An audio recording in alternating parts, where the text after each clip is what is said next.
সন্তানের জন্য লেখা বাবার এক অসাধারণ চিঠি। প্রিয় সন্তান, আমি তোমাকে ৩টি কারণে এই চিঠিটি লিখছি। জীবন, ভাগ্য এবং দুর্ঘটনার কোনো নিশ্চয়তা নেই।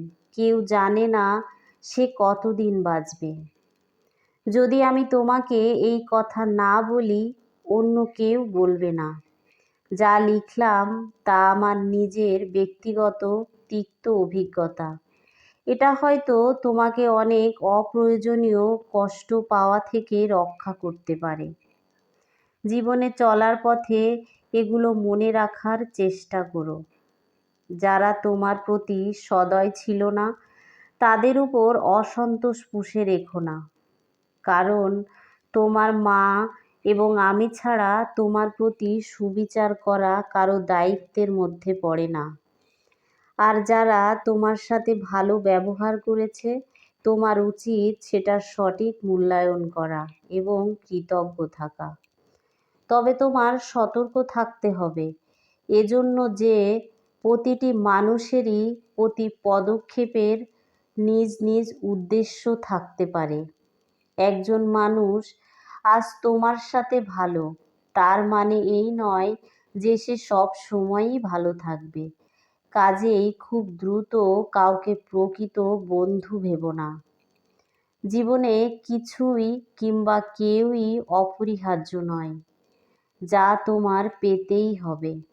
একবার যখন তুমি এ কথাটির গভীরতা অনুধাবন করবে, তখন জীবনের পথ চলা অনেক সহজ হবে। বিশেষ করে যখন বহুল প্রত্যাশিত কিছু হারাবে কিংবা তোমার তথাকথিত আত্মীয় স্বজনকে তোমার পাশে পাবে না। জীবন সংক্ষিপ্ত।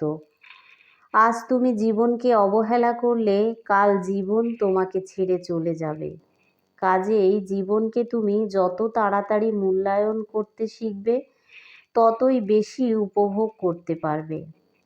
ভালোবাসা একটি ক্ষণস্থায়ী অনুভূতি ছাড়া কিছুই নয়। মানুষের মেজাজ আর সময়ের সাথে সাথে এই অনুভূতি বিবর্ণ হবে। যদি তোমার তথাকথিত কাছের মানুষ তোমাকে ছেড়ে চলে যায়, ধৈর্য ধরো। সময় তোমার সব ব্যথা বিষণ্ণতাকে ধুয়ে মুছে দিবে। কখনো প্রেম ভালোবাসার মিষ্টতা এবং সৌন্দর্যকে নিয়ে বাড়াবাড়ি করবে না। আবার ভালোবাসা হারিয়ে বিষণ্ণতায়ও অতিরঞ্জিত হবে না। অনেক সফল লোক আছেন যাদের হয়তো উচ্চ শিক্ষা ছিল না। এর অর্থ এই নয় যে তুমিও কঠোর পরিশ্রম বা শিক্ষালাভ ছাড়াই সফল হতে পারবে। তুমি যতটুকু জ্ঞানই অর্জন করো না কেন, তাই হলো তোমার জীবনের অস্ত্র।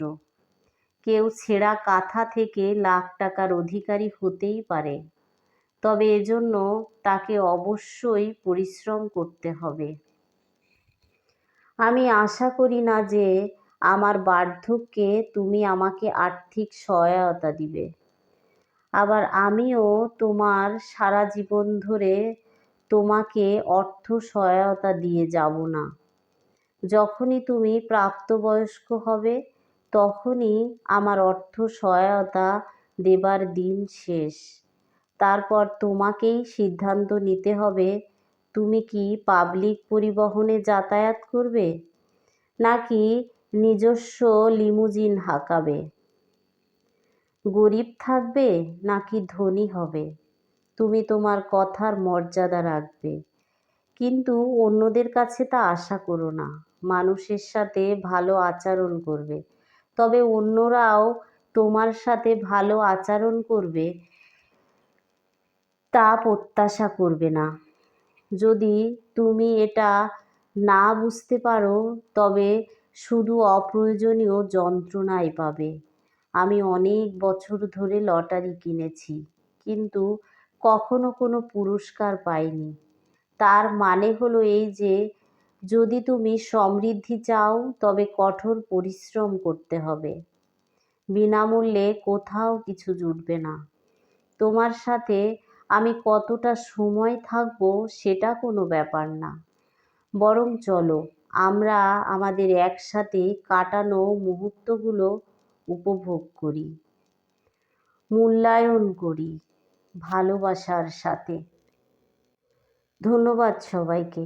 নতুন নতুন গল্প শুনতে আবৃত্তিতে শ্রাবণী রায় বর্মন চ্যানেলটির সাথে থাকুন।